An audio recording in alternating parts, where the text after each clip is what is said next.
లేచి నుండి ఒక 2 చరణాలు లేచి పాడదాము.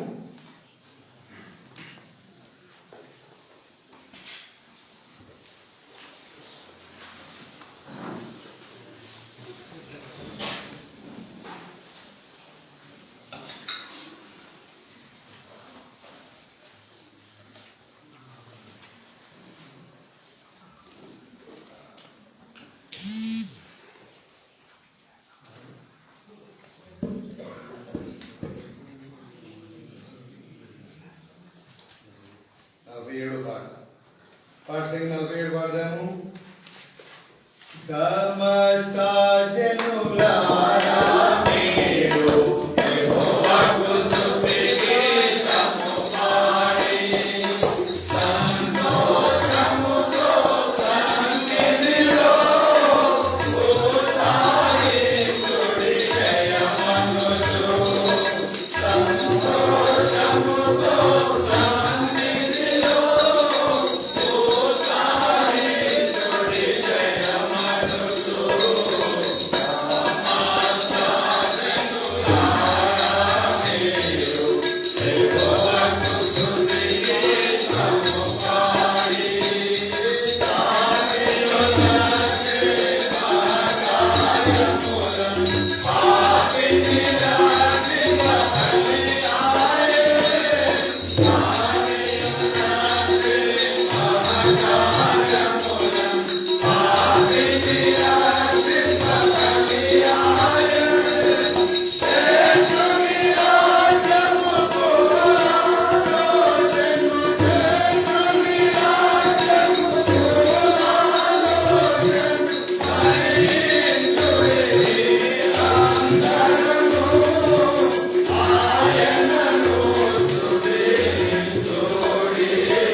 సంవత్సరం మొదటి దినమున మరి బైబిల్ పట్టణం పాడుతూ వాక్యాన్ని విందాం. బైబిల్ పట్టణం పఠింప శ్రేష్ఠ గ్రంథము బైబిల్, పఠింప శ్రేష్ఠ గ్రంథము బైబిల్, అనుదినము పఠించిన ప్రేమ తోడ నడుపును. ఓ పఠింప శ్రేష్ఠ గ్రంథము Bible. The best book to read is the Bible. The best book to read is the Bible. If you read it every day, it will help you all the way. Oh, the best book to read is the Bible. दुनिया में सबसे प्यारे पुस्तक Bible, दुनिया में सबसे प्यारे पुस्तक बाइबल। पढ़े तो उसका रोज भरो, सामने कचरा कोई ना हो। वो दुनिया में सबसे प्यारे पुस्तक बाइबल। वसीका सिरंद पुस्तक वेदम, वसीका सिरंद पुस्तक वेदम। अंडुम वासित కుండ్రముళ్ళడుత్తమే, ఆవసిక సిరంద పుస్తక వేదం.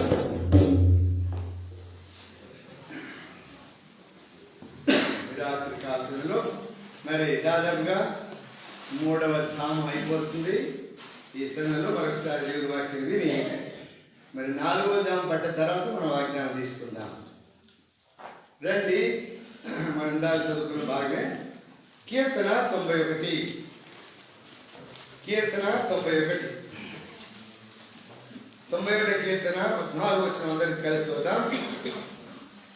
91 కీర్తన 14 వచనము అందరూ కలిసి చూద్దాం. అతడు నన్ను ప్రేమించుచున్నాడు గనుక నేను అతన్ని తప్పించదును. అతడు నా నామం ఎరిగిన వాడు గనుక నేను అతన్ని ఘనపరచదును. మరొకసారి పై భాగం మాత్రమే. అతడు నన్ను ప్రేమించుచున్నాడు గనుక నేను అతన్ని తప్పించదు. ప్రేమగల మా తండ్రి, పరిశుద్ధ దేవా, ఈ వాక్యాన్ని మేము అనుదినం పఠిస్తే ప్రేమతో నడిపించేది నీ వాక్యం సజీవమైనది, మాట్లాడేది, నడిపించేది, ఆకలి తీర్చేది, దానం తీర్చేది, సేవ తీర్చేది, మా అవసరాలన్నీ కూడా తీర్చేది, మా అక్కర్లన్నీ కూడా తీర్చేది, అన్ని విషయాలను తప్పించేది, మమ్మల్ని కనపరిచే నీ వాక్యాన్ని బట్టి మీకు స్తోత్రాలైనా చదవడము, రాయడము, పాడడము, వినడము, బోధించడం మాత్రమే కాకుండా వాటిని అనుసరించి నడుచుకోవడానికి నాకు మాకందరికీ నేర్పించవలసిందిగా ప్రభు, మాకు బుద్ధి కలిగించవలసిందిగా, మాకు తెలివి కలిగించవలసిందిగా ప్రభా మీకు అప్పగిస్తున్నా. ప్రభు, నేను బుద్ధి లేని వారు, బుద్ధిహీనులను, గురువు మరి బుద్ధి జ్ఞానం లేని గురవలే కొంచెం గాఢంలో తిరుగుతున్నటువంటి నాయుడులా మాయడం ఎంతో కనికరం చూపించిన ఆయన, మీరెంతో ప్రేమించిన ఆయన మరొక శుభ సంవత్సరాన్ని మాకు అనుగ్రహించారు. ఈ శుభ సంవత్సరాన్ని మేమెంతో క్షేమంగా గడుపుకోవడానికి, మీరు అక్కడి వరకు నమ్మకంగా జీవించడానికి సహాయం చేయండి ప్రభా. మీరు మిమ్మల్ని ప్రేమించారు కనుక మేము మిమ్మల్ని ప్రేమిస్తే మాకెంతో క్షేమము, అన్ని విషయాలు తప్పించేవాడు అట్లా జీవించడానికి సహాయపడమని, కొంత శ్రమను మాకు ఆశీర్వదకరంగా చేయమని మీ దయలాస్తానికి అప్పగించుకుంటూ, మీ కృపను కోరుకుంటూ, మా మాటలు, మా ఉదయ ధ్యానులు మీ దృష్టికి అంగీకరించినట్లుగా దీవించమని యేసు ప్రభువు నామమున స్తుతించి ప్రార్థించి వేడుకుంటున్నాము తండ్రి. ఆమేన్. ఇక్కడ ఇందాకనే మనం చదువుకున్నాము, మరి వింటూ వచ్చాం చాలా సంగతులు. అతడు నన్ను ప్రేమించుచున్నాడు కనుక నేను అతన్ని తప్పించాడు. ఏమి తప్పించాడు? మరి ఇక్కడ చూసినట్టయితే అతడు నన్ను ప్రేమిస్తున్నాడు కనుక నేను అతన్ని తప్పించదును. తప్పించి ఏం చేస్తాడు? తప్పించి మనకు గొప్ప కార్యం జరిగించేవాడు ఉన్నాడు. మనకున్నటువంటి వాగ్దానంలో మొదటి భాగం ఏంటి? అతడు నన్ను ప్రేమిస్తున్నాడు కనుక నేను అతన్ని తప్పించదు. మరి ఆ 3 మాటలు చదవాలంటే ఈరోజు సరిపోదు, ఉదయం 6 7 దూరం కూర్చోలేదు. కానీ ఒక మాట మాత్రం ధ్యానిస్తాం. మనకు తెలిసి కొంటపాట అని చెప్పాలి, ఎప్పుడైనా అడిగినప్పుడు తక్కువ లేవు చెప్పాలి, కూర్చోని చెప్పాలి. ఆ 3 ప్రేమించి, ప్రేమించు, ప్రేమించి. ఇక్కడికి 3 మాటలే. ఈ 3 మాటలు కంఠస్థం చేయాలి. ఈ దేవుడి సంవత్సరం ఇంతగా ప్రేమించాడు, మనల్ని ప్రేమించమన్నాడు. ప్రేమిస్తే నీకేం లాభము అనేది కూడా మనం తెలుసుకునేటువంటి వారు ఉండాలి. కనుక మీరు ఇక్కడ ఈ రాత్రికాల సమయంలో దేవుడు మనల్ని ప్రేమించాడు కనుక మరి అక్కడ చూడండి 116 కీర్తన మొదటి వచనం చదవండి. 116 త్వరగా 116 కీర్తన మొదటి వచనంలో యెహోవా నా మొరను ఆలకించున్నాడు కనుక నేను ఆయనను ప్రేమించుతున్నాను. మనం కూడా చెప్పాలి, నీవు చెప్పాలి, దేవుడు నా మొర ఆలకిస్తున్నాడు, నాకు మరొక సంవత్సరం ఇచ్చాడు, నాకు మరో దయాకిరీటం ఇచ్చాడు, నాకు క్షేమం ఇచ్చాడు కనుక నేను కూడా ఆయన్ని ప్రేమిస్తాను అనేటువంటి నినాదము మనం కూడా చేయాలి. ఆయన ప్రేమించేది మనం ఎందుకు ప్రేమించకూడదు? మనం కూడా ప్రేమించేది నేర్చుకుంటే ఆయన అడగాలి, ప్రభువా మీరైతే నన్ను ప్రేమిస్తున్నారు కానీ మిమ్మల్ని ఎట్లా ప్రేమించాలో తెలియడం లేదయ్యా అని అడిగితే, అందుకనే మొదటి వారి పత్రిక 4:18 మొదట ఆయనే ప్రేమించాడు, తర్వాత ఆయన మనం ఎట్లా ప్రేమించాలో కూడా నేర్పిస్తాడు. కనుక రాత్రి కాల సమయంలో ఈ తెల్లవారుజామున ప్రభువును ప్రేమిస్తున్నాడు, మనం ఎట్లా ప్రేమించాలో కూడా నేర్పించడానికి ఇష్టపడుతున్నాడు. కనుక ఆయన ప్రేమిస్తున్నాడు కనుక మనం అన్ని విషయాల్లో తప్పించబడుతూ ఉన్నాం.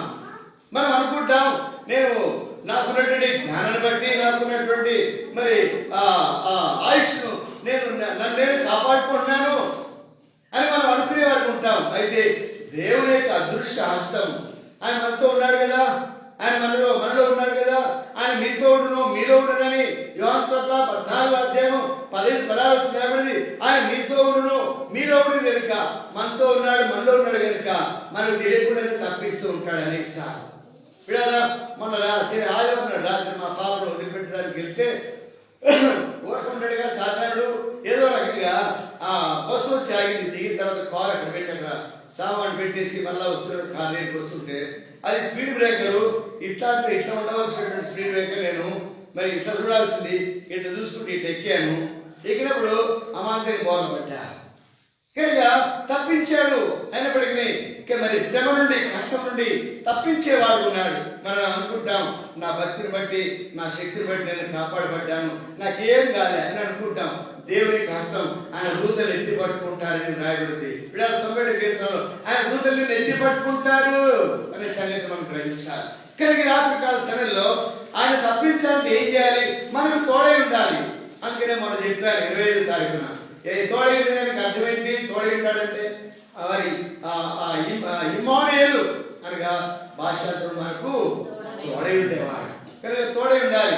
ఆయన తోడై ఉన్నాడు కనుక మనం ఆయన ఏం చేయాలి? ప్రేమించాలి. ఆయన మనం ప్రేమించినట్టయితే బిడ్డలారా చూడండి, మనం అన్ని విషయాల్లో మనకు ఆయన తప్పించేటువంటి వాడిగా ఉన్నాడు. 11వ అధ్యాయంలో చూసినట్టయితే మరి విశ్వాస వీరుల పట్టికలో చూసినట్టయితే అనేక రకాల ప్రజలను వారిని తప్పించాడు. మరి కష్టం నుండి, బాధ నుండి, ఇబ్బందుల నుండి, నరకయాత్ర నుండి, అగ్ని నుండి అనేక రకాలుగా తప్పిస్తూ వచ్చాడు కేవలం విశ్వాసమును బట్టియే. కనుక ఈ రాత్రికాల సమయంలో నీవు నేను కూడా తప్పించబడడానికి మనను దేవుడు కాపాడుతూ ఉన్నాడు. అన్ని విషయాల్లో తప్పించడానికి చూడండి ఏ విషయాల్లో తప్పిస్తున్నాడో. నిర్గమకాండము 14వ అధ్యాయం 21-22 వచనాల్లో మోషే సముద్రం వైపు తన చెయ్యి చాపగా యెహోవా ఆ రాత్రంతయు బలమైన తూర్పు గాలి చేత సముద్రమును తొలగించి దాన్ని 6 నీళ్లుగా చేసెను. నీరు విభజింపబడగా ఇశ్రాయేలు సముద్రం మధ్యను 6 నీళ్లు నడిచిపోయింది. ఆ నీళ్లు వారి కుడి ఎడమల మధ్య వారి గోడవలే. ఇక్కడికి వీళ్ళ ఫరో బలము నుండి, ఫరో సైన్యం నుండి తప్పించడానికి దేవుడు అద్భుతమైనటువంటి కార్యం జరిగించాడు. ఎందుకంటే ఇశ్రాయేలు విమోచించబడినటువంటి వారు, రక్తం చేత విమోచించబడినటువంటి వారు, వాగ్దానం చేత విమోచించబడినటువంటి వారు, ఆజ్ఞ చేత విమోచించబడినటువంటి వారు. కనుక బిడ్డలారా వారిని బయటికి తీసుకొని వచ్చాడు. బయటికి తీసుకొని వచ్చి వదిలిపెట్టలే, పొండి ఇంకా మీ ఇష్టం పొండి, మిమ్మల్ని బానిసత్తులు విడుదల చేశా కదా ఇక మీరు వెళ్ళిపోండి అని చెప్పలేదు బిడ్డలారా. వాళ్ళు ఎంతో క్షేమంగా సురక్షితంగా ఎర్ర సముద్రాన్ని తీసుకొని వచ్చాడు. ఎర్ర సముద్రం తీసుకొని రాగానే వెనక సైన్యం మళ్ళా పరిగెత్తుకుంటూ వస్తుంది. ఇప్పుడు ఏం చేయాలి? ముందు సముద్రం ఉంది, వెనక ఫరో సైన్యం ఉంది. ఏం చేయాలి? ఇప్పుడు మళ్ళా సనుగులు మొదలైనాయి. వచ్చిన దినంలోనే సనుగులు మొదలైనాయి. ఎందుకు తీసుకొచ్చాము మమ్మల్ని? విడారా, దేవుడు ప్రేమించినటువంటి వారిని తప్పించేవాడు. అతడు నన్ను ప్రేమిస్తున్నాడు కనుక నేను అతన్ని తప్పించాడా లేదా? కనుక ఫరో సైన్యం వెనక పరిగెడతా ఉంది, వస్తా ఉన్నారు. వెంటనే మొరపెట్టారు. మోషే మొరపెట్టినప్పుడు విడారా, వెంటనే ఏం జరిగింది? మొట్ట వెంటనే ఫరో సైన్యం వస్తుంది. ఫరో సైన్యం ఏం చేశాడు? మొట్టమొదటిగా ఏమో నాకు తెలియదు, మీరే చెప్పండి అంటారు. ఏం చేశాడు మొట్టమొదటిగా? అందరు మౌనం. మౌనం అంటే మాకేం తెలియదు, లేక అంతా తెలుసు మాకనే. వెనక అగ్ని స్తంభాన్ని మధ్యగా పెట్టాడు, ఇద్దరికి మధ్యలో. ఇటు ఇశ్రాయేలు ఉన్నారు సముద్రం ఆనుకుని, అటు వెనకనేమో ఫరో సైన్యము పరుగున వస్తున్నారు. ఇక దొరికిపోయినారు. మాకు ఎక్కడ పోతారు వీళ్ళు? సముద్రం ఎక్కడికి పోలేరు, మా చేతికి దొరికినట్టే. మళ్ళీ మాకు బానిసలైతారని పరుగున వస్తున్నారు. వెంటనే దేవుడు జోక్యం చేసుకుని అక్కడ అగ్ని పర్వతాన్ని పెట్టేశాడు. ఆ తర్వాత అంత మాత్రమేనా? మరి ఎంతకాలం ఉంటుంది అగ్ని పర్వతం? ఎక్కడ ఉండాలి సేవు? మళ్ళా మోషేతో చెప్పాడు, రండి. అక్కడ రాయబడింది మరి 27వ వచనం, 26వ వచనం. అంతలో యెహోవా మోషేను చూసి ఐగుప్తు మీదను వారి రథముల మీదను వారి రథుల మీదను నీళ్లు తిరిగి వచ్చినట్లు సముద్రం మీద నీ చేయి చాపు. దేవుని పిల్లలంటే వారు ఇశ్రాయేలు. దేవుని పిల్లలని పేరు నా ప్రజలని ఇశ్రాయేలు, నా ప్రజలని ఇశ్రాయేలు మాటి చెప్తూ చూడు, నా ప్రజలని అంతగా ప్రేమించాడు. కనుక ఆ ప్రజలు విడిచిపెడతాడా? విడిచిపెట్టాడు. కనుకనే వారి కొరకై మోషే చెప్పాడు, మోషే నీ చేతిలో ఏముంది? ప్రభా, ఈ కర్ర, నీ కర్రను చాపు. ఈ కర్రలో ఏముందయ్యా? నీ కర్ర చాపు. దేవుని కర్ర అనుకుని రాబడింది, దాని పేరు దేవుని కర్ర. ఆ కర్రను చాపమన్నాడు. కర్ర చాపగానే సముద్రము కత్తితో కదా మరి మనిషిని నరికినట్లు, లేకపోతే ముద్దును నరికినట్లు, ఒక కేకును నరికినట్లు, ఒక బ్రెడ్ను కోసి పెట్టేసినట్లు అటు ఇటు పాయలైపోయింది. బిడారా, తప్పించేవాడు అనుకోవచ్చు. ఇది అసాధ్యం, ఇది ఇక అయిపోయింది వీళ్ళ కథ, క్రైస్తవ కథ అయిపోయింది, ఇక విశ్వాసాల కథ అయిపోయింది అని అనుకునేటువంటి వారు ఎంతోమంది లేకపోలేదు ఈ దినం. ఇక లాక్డౌన్ విధించిన ఎట్టపోతారు, గుడికి ఎట్టపోతారు అని అనుకోవచ్చు. అద్భుతకారం జరిగించేవాడు వీడారా. మరి అది కూడా ఫరో అనుకుంటాడు ఇక దొరికినట్లే అని. దేవుడు ఇట్లాంటి వాడు కారణం జరిగించాడు. దాన్ని సముద్రాన్ని చీల్చిపడేశాడు. 6 నెలలు నడిపించాడు. అంత మాత్రమేనా? ఇంకేం చేశాడు చెప్పండి? ఇంతకాలం వెళ్ళలేదా? ఏం చేశాడు చూడండి, ఏం చేశాడు చెప్పండి అమ్మా. 28వ వచనం, నీళ్లు తిరిగి వచ్చి రథములను రౌతులను వారి వెనుక సముద్రంలోకి వచ్చి ఫరో యొక్క సర్వసేనను కప్పివేసెను చెప్పాడు. ఇక మళ్ళీ వెనకాల పరిగెత్తుకుంటూ వస్తున్నారు వాళ్ళు కూడా. వీళ్ళేమో దాటిపోతున్నారు, వీళ్ళేమో దాటి అవతలికి వెళ్తున్నారు. ఫరో సైన్యం కూడా లోపలికి వచ్చేసాడు. ఇంకేమైంది? వాళ్ళు దాటారు, వీళ్ళు దాటారు. రానికి ఏమి తేడా ఉంది? వాళ్ళు దాటారు, వీళ్ళు దాటారు కదా అని అనుకోవచ్చు. కరెక్ట్గా సముద్రం మధ్యలోకి సైన్యం అంతా వచ్చింది, ఫరో తప్ప. అందరూ వచ్చేసారు. వాళ్ళందరూ దాటిపోయిన తర్వాత మోషే వెనక్కి తిరిగి చేయి పైకి చాపు. మళ్ళా చేయి చాపినప్పుడు మళ్ళా అట్లా వచ్చి 2 పక్కల గోడలు కలుసుకొని పోయినాయి. మరి చెప్పాడు, ఈ దినం మీరు చూసినటువంటి ఫరో సైన్యము ఇక మీరన్నట్టు చూడరు. ఈ రథాలు కానీ మనుషులు కానీ బల్లెలు ఈటలు ఏ కూడా మీరు చూడడు అని చెప్పాడు. ఒక్కడు కూడా మిగలడని చెప్పాడు. ఫరో మాత్రం పారిపోయాడు. కనుక ఇశ్రాయేలు సురక్షితంగా దాటించాడు, తప్పించి ఫరో సైన్యాన్ని ముంచి వేశాడు. ఈ దినానికి కూడా ఉన్నాయి. మీరు కొట్ట చూడండి, గూగుల్లో రెడ్ సీ అని కొట్టండి, గూగుల్లో అవి కనబడతాయి మీకు. చూడండి ఎప్పుడైనా రేపు ఉదయం ఇంటికి పోయిన తర్వాత రెడ్ సీ అని కొట్టండి. రెడ్ సీ ఎర్ర సముద్రంలో ఫరో సైన్యం కొన్ని వేల సంవత్సరాల క్రితము ఫరో సైన్యం యొక్క గుర్రం యొక్క రథముల యొక్క చక్రాలు అవి కనబడతాయి. పిడారా చూడండి, అద్భుత కాలం. అతడు నన్ను ప్రేమిస్తాడు కనుక తప్పించేవాడు. నా ప్రేమ ఇశ్రాయేలును తప్పించేవాడు నేను, ఎందుకంటే నేను వాళ్ళని ప్రేమిస్తున్నాను. వాళ్ళు కూడా ప్రేమిస్తే తప్పిస్తాను, వారు ప్రేమిస్తున్నారు, అప్పటికేమో ప్రేమించినారు, తప్పించాడు. కనుక ఈ రాత్రి కాల సమయంలో మరి అతడు నన్ను ప్రేమిస్తున్నాడు కనుక అతన్ని తప్పించడం కాదు, శత్రు సమూహం కనబడకుండా చేశాడు. అది దేవుడి యొక్క ప్రేమ.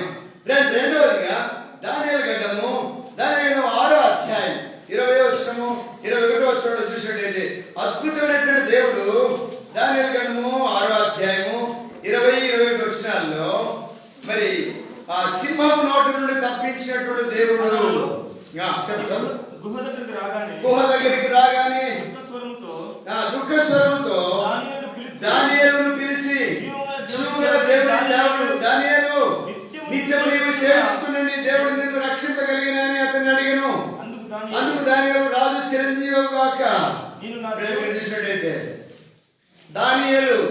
దానియేలు అతి ప్రియమైనటువంటి వాడు దేవునికి, బహు ప్రియమైనటువంటి వాడు, అతి ప్రియమైనటువంటి వాడు, సమీపుకున్నటువంటి వాడు, దేవునికి ఇష్టమైనటువంటి వాడు.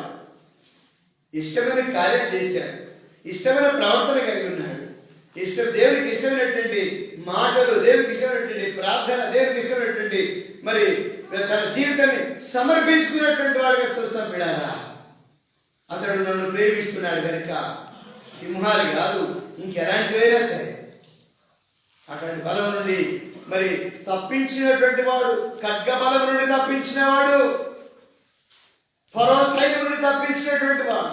సింహాలకు లెక్కన సింహములు కొన్ని వేల సింహాలు ఉన్నాయి అక్కడ, ఒకటి కాదు రెండు కాదు. ఆ వేల సింహాలను కలిసి వస్తే ఒక్కొక్క సింహానికి అట్లా నాటడానికి కూడా సరిపోడు. ఈ దానియేలు అయితే బిడ్డారా, కొన్ని వేల సింహాలు ఉన్నప్పటికీ తీసుకుపోయి లోపల పడవేశారు. పడవేయగానే ఇక అనుకునే మాకు మంచి ఆహారం దొరికింది అనుకునే కానీ ఆయన చూడు కానీ కళ్ళు బయలుగా మీ పడుకున్నాయి. ఏమైపోయినాయి? పడుకొని నిద్రపోతున్నాయి, ఆయన సాగిల పడుతున్నాయి. వీడారా వెళ్ళాడు హ్యాపీగా, మరి కళ్ళు మూసుకొని ప్రార్థన చేస్తూ ఉండేటాడు. అతడు నన్ను ప్రేమిస్తాడు కనుక సింహపు నోడ నుండి దానియేలు తప్పించినాడు. వాడు తప్పించినటువంటి దేవుడు కనుక అక్కడ రాజు అన్నాడు, జీవగల దేవుని సేవకుడైనటువంటి దానియేలు, నీ దేవుడు నేను తప్పించగలిగినా? ఎస్, నా దేవుడు తప్పించగలడు. సింహమే కాదు, ఇంకేదైనా తప్పించగలడని దానియేలు రాజుకు ఉత్తరం ఇచ్చినప్పుడు ఏం చేశాడు రాజు? దానియేలుకి ఏం చేశాడు? చదవండి, ఏముంది? అప్పుడు రాజు దానియేలుకు, చదవండి, ఉంది కదా, లేదా మీ బైబిల్లో? సో ఆగిల పడింది లేదా? దానికంటే ముందు సామెత ఇది ఏమంటారు, కథ కలభావం చెప్పినప్పుడు అక్కడ సాగిల పడతాడు. కానీ ఇక్కడ ఏమన్నాడంటే రాజు చిరంజీవిగా అని చెప్పి మరి ఇక్కడ కొనియాడేటువంటి వాడిగా ఉన్నాడు. రాజు ఒక సామాన్యమైనటువంటి బానిసను, సామాన్యమైనటువంటి వ్యక్తిని ఎంత ఘనపరిచేటువంటి వాడు ఉన్నాడు చూడండి. కనుక జీవమైనటువంటి దేవుని సేవకుడైనటువంటి దానియేలుని పిలిపించగలిగినటువంటి మరి అద్భుతమైనటువంటి కార్యం తిరిగించినటువంటి దేవుడు దానియేలును తప్పించినటువంటి వాడిగా ఉన్నాడు. తర్వాత మూడవదిగా 2వ అధ్యాయము 14-15 వచనంలో రాయబడింది. 2వ అధ్యాయం 14-24-25 వచనాలు. 2వ అధ్యాయం 3వ అధ్యాయం క్షమించండి 3వ అధ్యాయము. రాజు నెబుకద్నెజరు ఆశ్చర్యపడి తీవ్రంగా లేచి, మేము ముగ్గురు మనుషులను బంధించి అగ్నిలో వేసితివి కదా అని తన మంత్రులను అడిగాను. వారు, రాజా సత్యమే అని రాజుతో ప్రత్యుత్తరం వచ్చింది. అందుకు రాజు, నేను నలుగురు మనుషులను చూస్తున్నానే. ఏంటి బాబు సత్యం ఇది? ఏంటిది? నేను ముగ్గురిని కదా లోపలేయించింది, మరి నలుగురు కనబడుతున్నారేంటి? ఖడ్గధారులు కాదు, మరి సింహపునోళ్ళు కాదు, మరి అగ్ని స్వాలలో కూడా తప్పించగలిగినటువంటి సామర్థ్యం కలిగినటువంటి దేవుడు. అతడు నన్ను ప్రేమిస్తున్నాడు కనుక ఈ రాజు అయినటువంటి మరి నెబుకద్నెజరు గుర్తించలేకపోయినాడు. వీళ్ళు తనకు నమస్కారం చేయలేదని మరి ఆ కోపంతో మరి అగ్ని కూడా 7 ఎక్కువ చేసి అందులో వేసేసాడు. కానీ ముగ్గురు వేశాడు, కాలు చేతులు కట్టేసి. ఇప్పుడు ఎంతమంది కనపడుతున్నారు? నలుగురు కనపడుతున్నారు. ఇప్పుడు ఎంతమంది తలలు పైకి ఎత్తున్నాయి? అందరూ నిద్రపోతున్నారు. లేవండి, పక్కన లేవండి, పక్కన లేవండి. కానీ పీడారా మరి ఈ షడ్రక్ మెషక్ అబెద్నెగోలు సైతం ప్రభువును ప్రేమించినటువంటి వారు, దానియేలుతో కలిసి ప్రార్థనలో పోరాడినటువంటి వారు కనుక వారిని కూడా తప్పించాడు. నాలుగో వ్యక్తిగా ప్రభు అక్కడికి వెళ్ళి వారితో పాటు వెళ్ళి వారితో సంచరిస్తూ ఉన్నాడు, హ్యాపీగా సంచరిస్తున్నాడు. అప్పుడు పిలిచాడు. ఎవరు పిలిచాడు చూడండి అక్కడ. మరి వారిని పిలిచాము ఉన్నాడు దగ్గరికి వచ్చి, ఆమె మరి షడ్రకు మెషకు అబెద్నెగోలు వారులారా, మహోన్నతుడకు దేవుని సేవకులారా, బయటకు వచ్చిన ఆయన పిలువగా. చూడండి ఎంత గొప్ప ఆధిక్యత. మహోన్నతుడైనటువంటి దేవుని సేవకులు, అక్కడనేమో జీవగల దేవుని సేవకుడు అని అక్కడ అంటున్నాడు, ఇక్కడేమో మహోన్నతుడు దేవుని సేవకుడు. మహోన్నతుడు తప్పించేవాడు, జీవగల దేవుడు తప్పించేవాడు, ఫరో సైన్యుడు తప్పించినవాడు, ఫరో బలముని తప్పించినవాడు, ఫరో సైన్యుడు తప్పించినవాడు, ఫరో సైన్యుడు కనబడకుండా చేసి తప్పించినటువంటి వాడు, సింహంలో నోడు మూయించినటువంటి వాడు, అగ్ని జ్వాలను మరి ఆర్పివేసినటువంటి వాడు. అతడు నన్ను ప్రేమిస్తున్నాడు కనుక నేను అతన్ని తప్పించదు. గట్టిగా చెప్పండి, నేను అతన్ని ప్రేమిస్తున్నాడు కనుక నేను అతన్ని తప్పించడు. కనుక తప్పించేటువంటి వాడు అగ్నిజ్వాలు కాదు, సింహమునోడు కాదు, ఫరో సైన్యం కాదు, ఇంకేదైనా భూలోకము మరి భూలోకంలో ఏదైనప్పటికీ తలకిందులు చేసేటువంటి మన ప్రభు. నాలుగవదిగా రెండవ రాజు గ్రంథము 6వ అధ్యాయం, రెండవ రాజు గ్రంథము 6వ అధ్యాయం 6వ అధ్యాయము 14వ వచనం చూడండి. రెండవ రాజు అతడికి గుర్రములను రథములను గొప్ప సైన్యమును, గుర్రములు రథములు గొప్ప సైన్యము పంపినాడు. వారు రాత్రి వేళ వచ్చి నలు దిశల పట్టణం పట్టుకొనగా దైవజనుడు బయటకు వచ్చినప్పుడు గుర్రములను రథములు గల సైన్యము కనబడెను. అంతటా అయ్యో రాయవాడా, ఇంకేం చేద్దాం బాబు, మన పట్టణం చుట్టూ మన ఇంటి చుట్టూ గుర్రాలు రథాలు వచ్చినాయి, మన పని అయిపోయినట్లే. ఖడ్గములు బల్లెములు ఈటలు డాలు పట్టుకొని వచ్చారు, గుర్రాలు ఎక్కువ వచ్చారు, రథాలు ఎక్కువ వచ్చారు, ఇంటి చుట్టూ ముట్టేశారు. ఎక్కడ వెళ్తాం? ఒకవేళ ముందు పక్క వస్తే కిటికీలో తీసుకొని పోదాం అనుకోవచ్చు, లేదా వెనక పక్క వస్తే ముందు పక్క పోదాం అనుకోవచ్చు. చుట్టూ ఉన్నారు, ఎక్కడికి వెళ్తాం ఇప్పుడు, ఎక్కడికి వెళ్తాం చెప్పి ఇప్పుడు అని అంటాడు వాడు. అప్పుడు అన్నాడు, అయ్యా మన పని అయిపోయింది, భయపడిపోతున్నాడు, భయపడద్దు. అప్పుడు అన్నాడు ఎలీషా అన్నాడు, అయ్యా మీరు భయపడద్దు. పనివాడుతో అన్నాడు, గురుగారు మన పని అయిపోయింది, ఇంకా అన్నా మన పని అయిపోయింది, అన్నా మన పని అయిపోయింది అంటే, లేదు లేదు భయపడద్దు. సైన్యం నుంచి భయపడుతున్నావా, బల్లెం నీటిల నుంచి భయపడుతున్నావా, భయపడద్దు, నిద్రపోవద్దు, భయపడద్దు, నిద్రపోవద్దు. ఎవరు నిద్రపోవద్దు? ఏమన్నాడు? నిద్రపోవద్దు, మన పక్షం ఉన్నవాడు వారికంటే ఏంటంట, ఆ ఖడ్గములు బల్లెములు ఈటలు రథములు గుర్రముల కంటే మన పక్షం ఉన్నట్టుంటాడు. ఎలాంటి వాడు? అధికమైనటువంటి వారు. ఏమున్నాయి వాడికి అధికమైనటువంటి అంటే చూడు, యెహోవా వీడు చూసినట్టు దయచేసి వీరి కళ్ళు తెరువుని ఎలీషా ప్రార్థన చేయగా అంటే వాడి కళ్ళు మూయబడ్డాయి. మన కళ్ళు కూడా మూతలు పడుతున్నాయి. లేచి కూర్చోండి, నిద్రపోవద్దు, కళ్ళు తెరవని ప్రార్థన చేస్తాడు ఎలీషా. ఓ ప్రభువా, ఇదిగో వీడి కళ్ళు తెరువు, వీడి కళ్ళకు మరి ఈ సైన్యమే కనబడుతుంది కానీ దాని అవతల ఉన్నటువంటి కనబడతలేవు. కళ్ళు తెరవనప్పుడు కళ్ళు తెరిస్తే ఏం కనబడుతున్నాయి? వాడు ఎలీషా చుట్టూను పర్వతము అగ్ని గుర్రముల చేత రథముల చేతను నిండి ఉండుట చూసారా. మరి సైన్యమేమో వారి ఇల్లు చుట్టూ ఉంది. ఇప్పుడు అగ్ని రథాలు ఎక్కడున్నాయి? వాళ్ళ వెనకాల ఉన్నాయి. అర్థమైందా? మెలుకోండి అండి. కళ్ళు తెరిస్తే కనపడతాయి మీకు అగ్ని రథాలు. ఇప్పుడు కళ్ళు నిద్రపోతే అగ్ని రథాలు కనపడవు. అమ్మ నిద్ర పెట్టుకున్నారు, ఇక్కడ చూస్తే అగ్ని రథాలు కనపడతాయి. గుర్రములు రథములే కాదు, అగ్ని రథాలు కనబడుతున్నాయి. అనగా ఆ ఎలీషాని కానీ ఎలీషా పనివాడిని కానీ ఒక్కడి కానీ ముట్టుకోవడానికి వీలు లేకుండా మరి ఎలీషా వాళ్ళ కొరకు కూడా ప్రార్థన చేశాడు. ప్రభువా వీళ్ళందరి కళ్ళు మూసేసి, ఎందుకు తప్పించబడాలి ఇప్పుడు కనుక వారి చుట్టూ ఉన్నటువంటి ఆ అషూరు రాజు యొక్క సైన్యం యొక్క కళ్ళు ముయ్యబడ్డాయి. వారి చుట్టూ అగ్ని రథాలు ఉన్నాయి. కానీ బిడ్డారా, మరి ఫరో బలం నుండి తప్పించేవాడు, మరి అగ్ని బలం నుండి తప్పించిన వాడు, సింహ బలం నుండి తప్పించిన వాడు, ఖడ్గధారల నుండి తప్పించినటువంటి వాడు, ఖడ్గము ఈట గుర్రముల రథం నుండి తప్పించినటువంటి వాడు మన ప్రభు. రండి 5వదిగా ఆదికాండము 39వ అధ్యాయం. ఆదికాండం 39వ అధ్యాయం 20 వచనం చూడండి. ఆదికాండం 39వ అధ్యాయం 20 వచనము. అతన్ని పట్టుకొని రాజు ఖైదీలు బంధించబడు చెరసాలలో వేశారు. ఎవరినేశారు? యోసేపుని తీసుకొని పోయి ఎక్కడేశారు? లేనిపోయిన నేరం పడింది. కానీ మరి ఆ పోతీఫరుకు భార్యకు తెలుసు ఎవరు నేరస్తులో ఎవరు నేరం చేయలేదు. పోతీఫరు భార్యకు తెలుసు, కానీ నేరం వేసింది. నేరం వేస్తే భయపడ్డా? అమ్మ కనీసం ఆ రాజు పోయిన తర్వాత కాడు కొడుకుని, అమ్మ క్షమించమ్మా, ఈసారి ఎప్పుడైనా చూస్తానని చెప్పాడా? ఇప్పుడు వద్దులే, ఈసారి ఎప్పుడైనా సమయం వచ్చినప్పుడు చూద్దామని చెప్పాడా?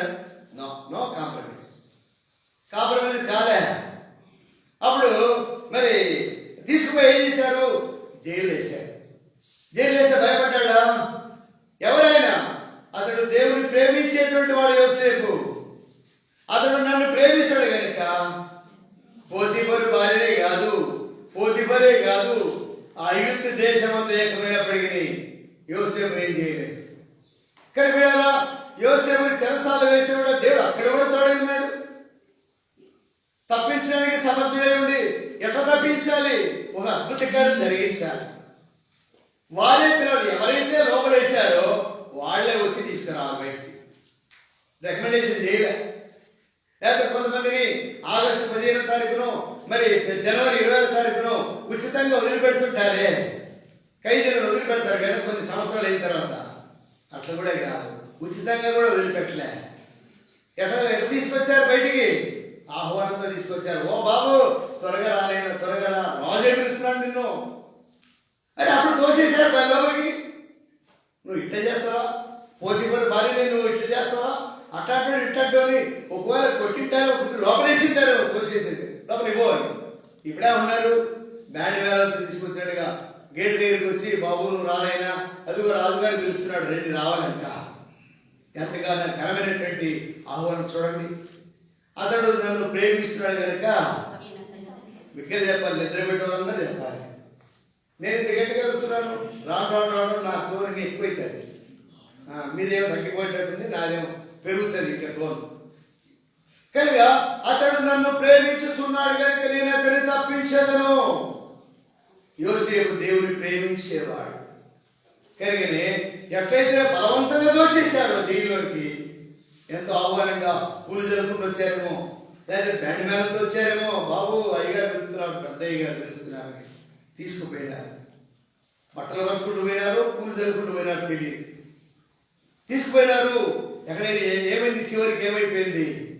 సింహాసనం ఇచ్చాడు దేవుడు, సింహాసనం ఇచ్చాడు.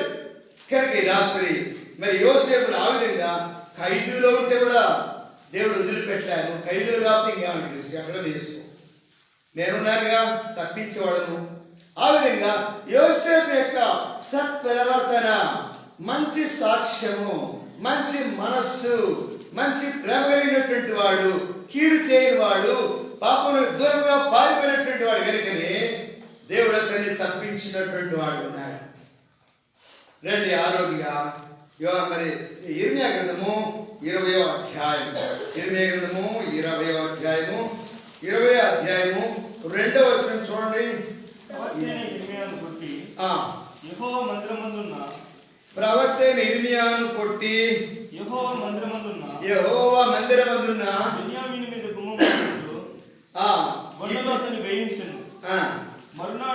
మరునాడు పశువులు ఇర్మియాను బొండలో నుండి విడిపింపగా ఇర్మియా అతనితో ఇట్లను, యెహోవా నీకు పశువులను పేరు పెట్టడు గాని భయాక్రాంతుడని నీకు పేరు పెట్టని ఇక్కడ ఉంది. ఇక్కడ చూసినట్టయితే యెహోవా మందిరంలో వచ్చినప్పుడు యాజకుడు విని ప్రవక్త ఇర్మియాను కొట్టించి ఏం చేశాడు? ఇర్మియా తప్పు చేశాడా? పాపం చేశాడా? అబద్ధమాడా? బొంకినాడా? ఎవరైనా కొట్టాడా? ఎవరి మీద నేరం మోపాడా? లే, అతడు దేవుని ప్రేమించేటువంటి వాడు. దేవుని మాట ఏదైతే ఆయన దేవుడిని వింటున్నాడో అది ప్రజలకు తెలియజేసేటువంటి వాడు, మధ్యవర్తి. ఇలాంటి మధ్యవర్తిని ఏం చేస్తున్నారు వీళ్ళు? చెరసాల్లో వేస్తున్నారు. చూడండి మరొక మాట, మరి 27వ గ్రంథంలో 37వ అధ్యాయం 27వ వచ్చిన చూడండి. 37 కాబట్టి రాజైన సిద్కియా సెలవీగా బంటులు బందీ గృహశాలలో ఇర్మియాను వేసి పట్టణంలో రొట్టెలు ఉన్నంత వరకు రొట్టెలు కాల్చేవారి వీధిలో నుండి ఒక రొట్టె అతనికి ఇచ్చుచూ వచ్చింది. ఇట్లు జరగగా ఇక్కడ ఇర్మియా ఇక్కడ కూడా సిద్కియా రాజు కూడా బందీ గృహం వేశాడు. ఏం చేశాడు? న్యాయమును మరి ప్రకటించినందుకు, దేవుని మాటగా దేవుడు మరి అక్కడ రాజుకు తెలియపరిచినందుకు తప్పు పట్టారు.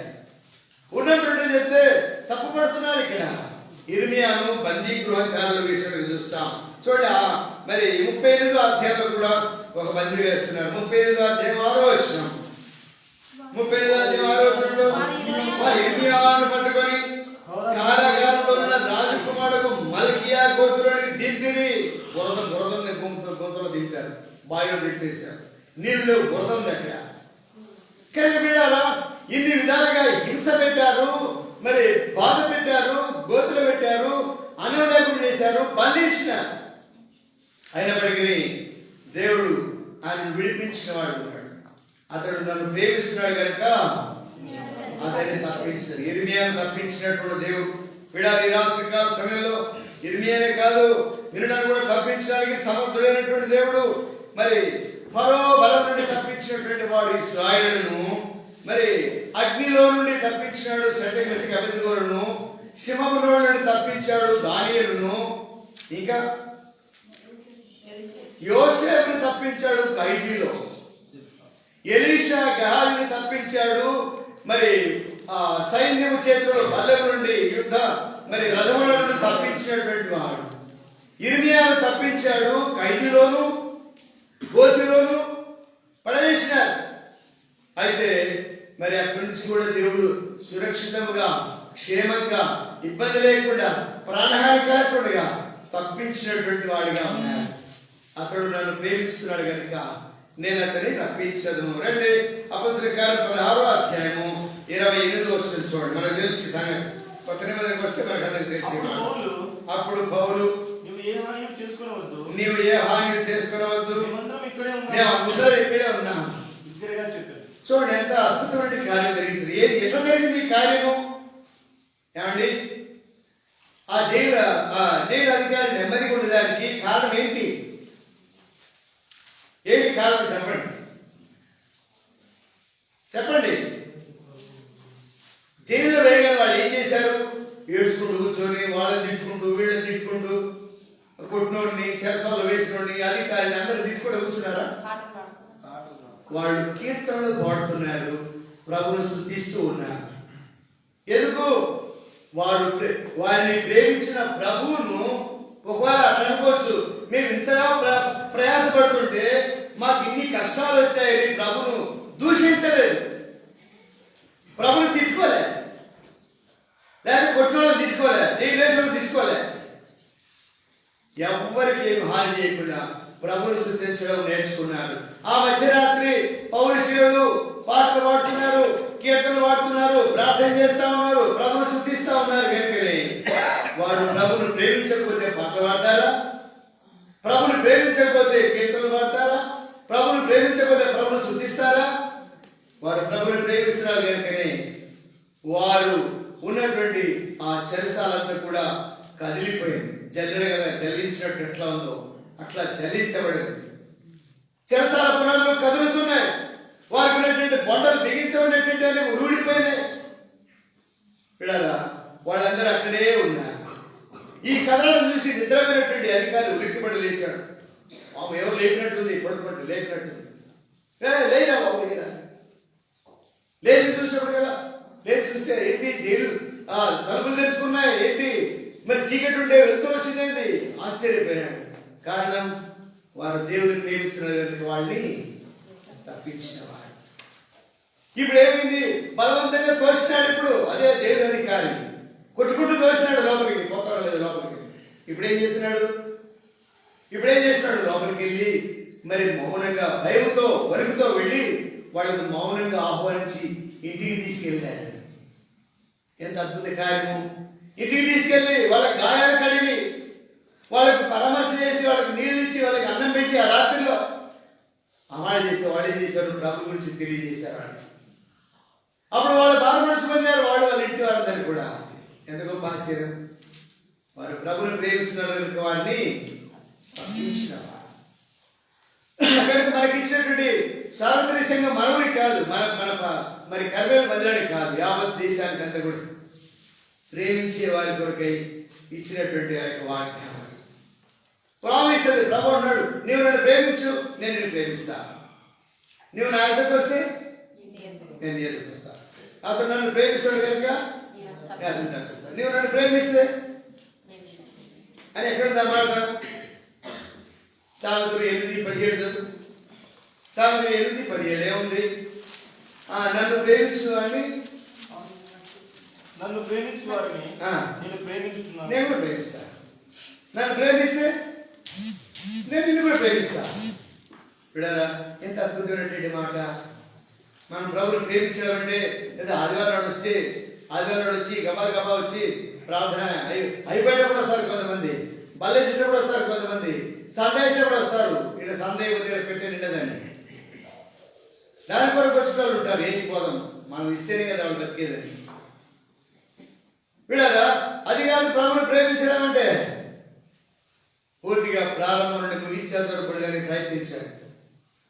పాటల ద్వారా ప్రభుని కనపరచాలి. పాటల ద్వారా రక్షణ పొందిన వాళ్ళు చాలా మంది ఉన్నారు. అది నా భక్తి గారు కాంగ్రెషన్ పెడితే 1 గంట సేపు పాటలే.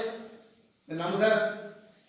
1 గంట సేపు మేము చూడక కూడా మరి ఎక్కడెక్కడ కాంగ్రెషన్స్కి వెళ్తే కనీసం 8 పాటలు 9 పాటలు. నమ్ముతారా? అన్ని పాటలు పాడాలి. కూర్చొని ఒకసారి, కూర్చొని ఒక పాట, లేచి ఒక పాట, కూర్చొని ఒక పాట, లేచి ఒక పాట. ఇక పాటలతోనే అయిపోతుంది. కొత్తగా వచ్చినాడు ఎవరికి ఏం ఇంతసేపు పాడుతున్నప్ప అని వెళ్ళిపోతారు. ఆ పాటలో ఉన్నటువంటి మాధుర్యం, అందులో ఉన్నటువంటి శక్తి, సామర్థ్యం, అందులో ఉన్నటువంటి అద్భుత కార్యము గ్రహించేటువంటి ఆదినాల భక్తి గారు అవి చేసేవాడు. ఆయన ప్రార్థన చేసేవాడు కనీసం 45 నిమిషాలు, గంట. మోకాళ్ళు మరి అంటే వచ్చి కొంతమంది లేచిపోతుంటారు, కొంతమంది కూర్చుంటారు. ఇట్లాంటి అద్భుతాలు ఎట్లా జరుగుతాయి? పాటల ద్వారా, వాక్యం ద్వారా, ప్రార్థన ద్వారా. ఇది అనుభవపూర్వకంగా చెప్తున్నా. ఈ అనుభవాన్ని మీరు అలవర్చుకుంటే మీరు ధన్యులైతారు.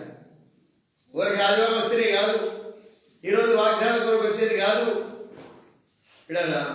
అనుభవపూర్వకమైనటువంటి అతడు నన్ను ప్రేమిస్తున్నట్టు గుర్తేంటి? ప్రభువును మనం కూర్చొని మన ఇంట్లో మరి పిల్లలతో, మరి ఇంటి వారితో, భర్తతో, భార్యతో కలిసి ధ్యానిస్తే ఎంతో సంతోషిస్తాడు ప్రభు. కానీ ఈ రాత్రికాల సమయంలో మరి వారు ప్రభును ప్రేమించారు కనుక వాళ్ళని ఎట్లయితే బలవంతంగా లోపలికి దోశారో సంతోషంగా వాళ్ళు బయటికి తీసుకొచ్చి వాళ్ళ గాయములు కడిగి వాళ్ళకి అన్నం పెట్టి వాళ్ళు చేయడం ద్వారా వాళ్ళ వాక్యం బోధించారు. వారు వారి ఇంటి వారు రక్షణ పొందినట్టుగా చూస్తాం. ఎందుకో ఆశీర్వాదం అంటే వాళ్ళు దాంట్లో వేయకపోతే వీళ్ళకి రక్షణ వచ్చేది కాదు. వాళ్ళు దాంట్లో వేయకపోతే వాళ్ళు ప్రార్థన చేసేవారు, పాట పాడేవారు కాదు. ఇట్లాంటి అద్భుతాలు జరిగించేవాడు కనుక వారు ఆయన ప్రేమించారు కనుక వాళ్ళను తప్పించిన వాడిగా ఉన్నాడు. రండి మరొక మాట చూద్దాం. 12వ అధ్యాయము అపొస్తలుల కార్యంలో 12వ అధ్యాయం. ఇక్కడ పేతురు అన్న కూడా హాయిగా నిద్రపోతున్నాడు. ఇది మనకు తెలుసు. పేతురు అన్న హాయిగా నిద్రపోతున్నాడు. ఇప్పుడు ఆయన నిద్రపోతున్నాడు కానీ సంఘం అయితే ఏం చేస్తుంది? వాళ్ళు ప్రార్థన చేస్తున్నాడు. ఆయన పడతాం, నాకేం పొద్దున చూసుకుందాం. ఎవరైనా కర్ణాన్నో రెడ్డినో పట్టుకొని ఎమ్మెల్యే ఫోన్ చేసి, ఎంపీకి ఫోన్ చేసి, మన జిల్లా మంత్రికి ఫోన్ చేసి రికమెండేషన్ చేయించాలి, పడుకోండి అని చెప్పలే. ఏం చేశారు వాళ్ళు? అమ్మ అయ్యగా మన అంకుల్ని నిన్ననే ఒక అంకుల్ని చంపేశారు, ఒక అన్నని చంపేసినాడు, ఒక దుర్మార్గుడు. ఈయన కూడా చంపేస్తాడు, ఇది ఖాయం. ఏం చేయాలి? మన దిక్కెవరు? ఎవరు ఏం లేని వారికి ఎవరు దిక్కు అంటే ఎవరికి దేవుడి దిక్కు? అందరి వాళ్ళకి దేవుడు అందరి దేవుడు అంతా అందరికి దిక్కు ఆయనే. అట్లా అనొద్దు మనం. అందరికి దిక్కు ఆయనే, ఉన్నోళ్ళకి లేని వాళ్ళకి అందరికి దిక్కు ఆయన. కనుక ఇప్పుడు మరి పేతురు చెరసాలు ఉన్నాడు, ఎవరికి చెప్పుకోవాలి? యేసుప్రభు చెప్పాడు, అందరూ వెళ్ళిపోతారు. సైనికులు, శిష్యులు, వచ్చిన వాళ్ళు అందరూ తిన్నారు, తాగినారు, వెళ్ళిపోయినారు. అందరూ పోయిన తర్వాత శిష్యులు ఏమన్నాడు ప్రభు? మీరు కూడా పోతారు, ఇంకా మీరు కూడా పోతారంటే ఏమన్నాడు? ఏమన్నారు? 6వ అధ్యాయము యోహాను ఏమన్నారు? మీరు కూడా పోతారంటే ఏమన్నారు? అమ్మ మేమెక్కడికి వెళ్తాం ప్రభు, నీవే నెత్తి జోకు పట్టగలవాడు, మిమ్మల్ని విడిచి మేము ఎక్కడికి వెళ్తాం అన్నటువంటి తీర్మానం కలిగి ఉండాలి. ఇక మేము పోము, ఇక్కడే ఉంటాం, మరి ఈ మందిరాన్ని విడిచిపెట్టాం, ఈ సాహసం విడిచిపెట్టాం అనేటువంటి నినాదం మనలో రావాలి. బిడ్డలారా, మరి ఈ పేతురు చెరసాలలో సంఘము ఎంతో అత్యాసక్తితో, అయ్యో ప్రభువా, మరి ఇదిగో ఫరో మరి హేరోదు యాకోబుని చంపించాడయ్యా, ఈయన కూడా చంపుతాడయ్యా, మీకు చిత్తమైతే ప్రభువా, ఇదిగో మా అంకులు ఉన్నాడే, అన్నున్నాడే అని ప్రార్థన చేస్తున్నారు. నిద్రపోయారు. ఇక్కడ నిద్రపోతున్నారా? లేకపోతే ప్రార్థన చేస్తారు పేతురు కొరకు. నిద్రపోవద్దు. కనుక పేతురు కొరకు అత్యాసక్తి వాళ్ళు ప్రార్థన చేసినప్పుడు వాళ్ళని ప్రభుని ప్రేమించకపోతే ఆయన మీద ఆసక్తి కలిగి ఉంటుందా చెప్పండి? ప్రభుని ప్రేమించకపోతే వాళ్ళకి ఆసక్తి వస్తుందా? ప్రభుని ప్రేమిస్తున్నారు కనుక వాళ్ళ ప్రార్థన ఆలకించాడు కనుక పేతురును బయటికి తీసుకొచ్చాడు. అర్థమైందా? అతడు ప్రభుని ప్రేమిస్తున్నాడు కనుక, అతడు నన్ను ప్రేమిస్తున్నాడు కనుక, ఆ సంఘం నన్ను ప్రేమిస్తుంది కనుక తప్పిస్తాడు. అంటే ఆ విధంగా మనం ప్రార్థనలో కూడా అనేకులు తప్పించగలము. మన ద్వారా, మన ప్రార్థన ద్వారా అనేకులు నరకానికి వెళుతున్నారు, అనేకులు మరణానికి జోగుతున్నారు. వాళ్ళందరికీ కారణం ఎవరు? నీవు, నేనే. అతడు నన్ను ప్రేమిస్తున్నాడు కనుక నేను అతన్ని సంఘము ప్రేమించి పేతురు కొరకు ప్రార్థన చేయడం ద్వారా దేవుడు పేతురు సంఖ్యలు పోయినాయి, పడుకున్నాడు హాయిగా, లైట్ వేసాడు దేవుడు, లైట్ వేస్తే లేచినాడు, ముఖం మీద లైట్ వేస్తే లేచినాడు. బాబు చెప్పు తొడుకో, ఏంటి కలనా నిజమా? చెప్పు తొడుకో, కల చేత పడుకో. అన్ని ఇదిలిచ్చినట్టు అయిపోయినాయి, అన్ని ఊడిపోయినాయి సంఖ్యలు, చీకటి పోయింది, వెలుతురు వచ్చింది. చెప్పులు వేసుకున్నాడు, కల తీసుకున్నాడు, పోతా ఉంటుంది తలుపు అయ్యి అట్టు తెలుసుకుని. ఏంటది? మరి లిఫ్ట్ లాగా నొక్కగానే ఏం చేస్తుంది? సర్వన పైకి వస్తుంది, అవి తెలుసుకుంటాయి. లోపలికి వెళ్ళగానే మనం మూసుకుంటాయి. అట్లా అయిపోయింది పరిస్థితి. పేతురు లేవగానే అట్లా ఒక డోర్, కమాన్ వచ్చేసాడు వెళ్ళి, అది మళ్ళీ మూసుకున్నది.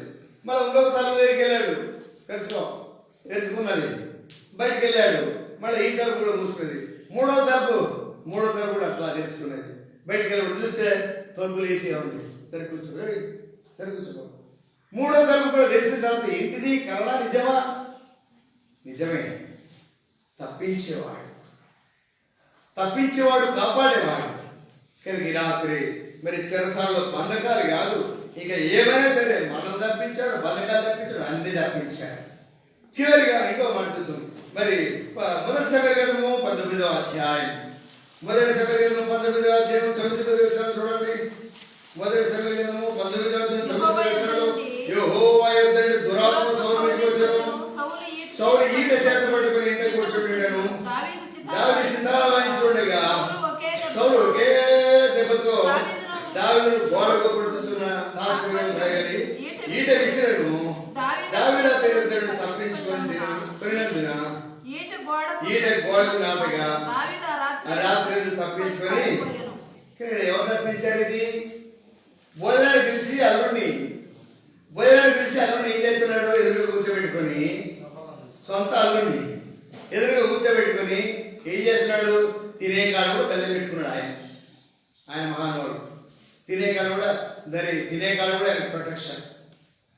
ఆ దినాలు తినే కాడ కూడా బెల్లం పెట్టుకొని ఆయన చూడకుండానే విసిరేశాడు. ఏమిటి? అతడు ప్రభువును ప్రేమిస్తాడు కనుక మరి ఈట నుండి తప్పించాడు, సౌలు చేతుడు తప్పించాడు, కుమారుడు చేతుడు తప్పించాడు, శబా చేతుడు తప్పించాడు, దుర్మార్గులైన వారి చేతుడు తప్పించిన వాడు. కనుక రాత్రి కాలంలో అతడు నన్ను ప్రేమిస్తున్నాడు కనుకనే ఖడ్గమును విసిరిన 22 సార్లు ప్రయత్నాలు చేశాడు. ప్రత్యక్షంగా పరోక్షంగా మీరు వెతకండి. కాబట్టి అదొక క్విజ్ మీరు రాసుకోండి. 22 సార్లు ప్రత్యక్షంగా పరోక్షంగా అంటే చేయించడము చేయడం. 22 సార్లు హత్యా ప్రయత్నం జరిగింది సౌలు మరి దావీదు మీద. అది కూడా రాసుకోండి ఎన్ని సార్లు ఉందో ఎక్కడెక్కడ ఉందో. కనుక మరి 22 సార్లు కూడా దేవుడు తప్పించాడు. ఎందుకొరకు?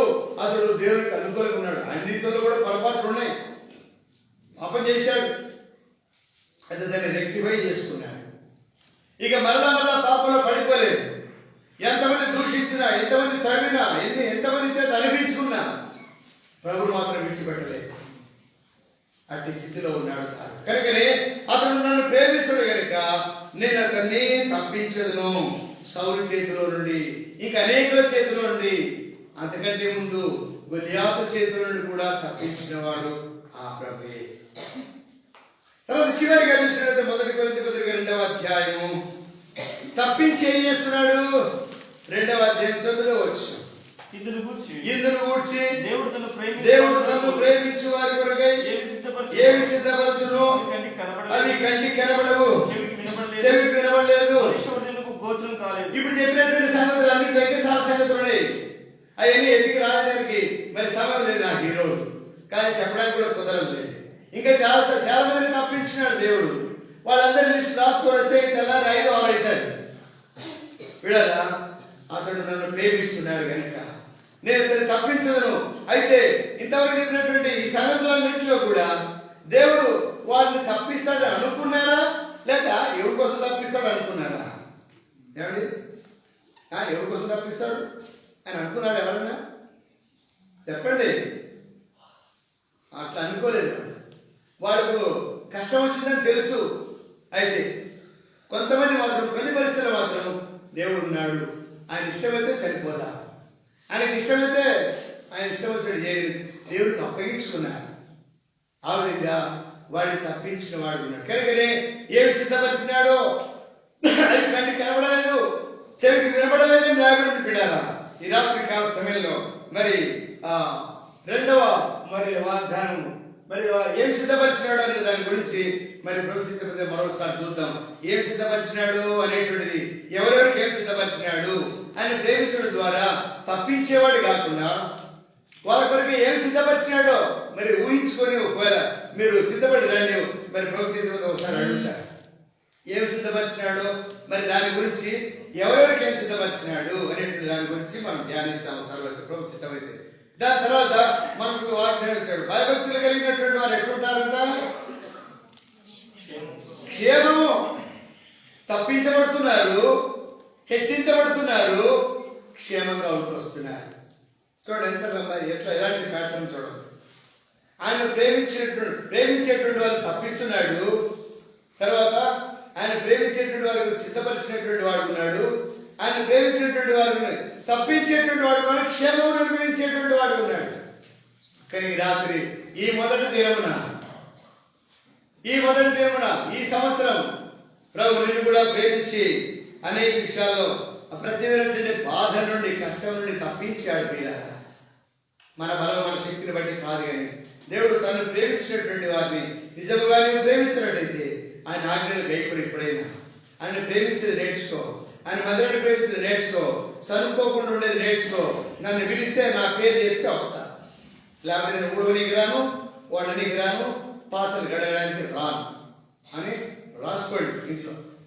నా పేరు పిలిస్తేనే వస్తా, అట్లా తీర్మానం చేసుకోండి. నా పేరు వినలేదు కాబట్టి నేను రా అనొద్దు. విడరా నిష్పాపై అడగండి, ఏమైనా పేరు చెప్తుంటారని తెలుస్తారు. విడరా మరి దేవుని ప్రేమిస్తున్నట్టు మందిరాన్ని ప్రేమించు. నేను ప్రేమిస్తున్న దానికి గుర్తేంటి? ప్రభుని ప్రేమించడం నేర్చుకుంటే ప్రభు మందిరాన్ని ప్రేమించు. ఇది నా మందిరం. బస్సులో రాసింటారు, చూసుకున్నారా? అందరూ తెలుసు. బస్సులో ఏమైనా రాసింటారు? తెచ్చుకుంటాం ఇంటికి. అది తెచ్చుకోవాలి కాబట్టి మేము కూడా ఇక్కడ రామంటారా? బస్సు మనందరిది, కానీ దీన్ని పరిశుభ్రంగా ఉంచాలి. వాళ్ళకే అంత శ్రద్ధ ఉంటే మరి మనం కూడా రాయాలి. ఇప్పుడు ఈ మందిరం మనందరిది, దీన్ని శుభ్రంగా ఉంచుదామని రాపిద్దాం ఎక్కడ. అప్పుడన్నా వస్తారేమో. పిల్లరా దయచేసి మరి మనవి చేస్తున్నాను, ఈ సంవత్సరం తీర్మానం చేసుకోండి. ప్రభు పని కొరకై త్వరపడండి. ప్రభు పని కొరకై మరి త్వరపడి ప్రభు పని కొరకై నిర్లక్ష్యంగా ఉండవద్దు. ప్రభుకి రాకడ సమీపం ఉన్నటువంటి దిన కనుక ప్రభు వచ్చేటువంటి సమయంలో మనం ఎత్తబడాలంటే పిల్లరా మనం ప్రభును ప్రేమించడం నేర్చుకోవాలి. ఆ తర్వాత ప్రభును ప్రేమించడం ద్వారా మనకి ఏం సిద్ధపరిచినాడో, సిద్ధపరచడం ద్వారా మనకి ఏ క్షేమం ఉందో ప్రభు చెప్పిన తర్వాత చూద్దాం. ప్రభు అనేది మనకు సహాయం చేయగలరు. ప్రార్థన చేస్తాం. చేయండి ప్రార్థన. దేవుడు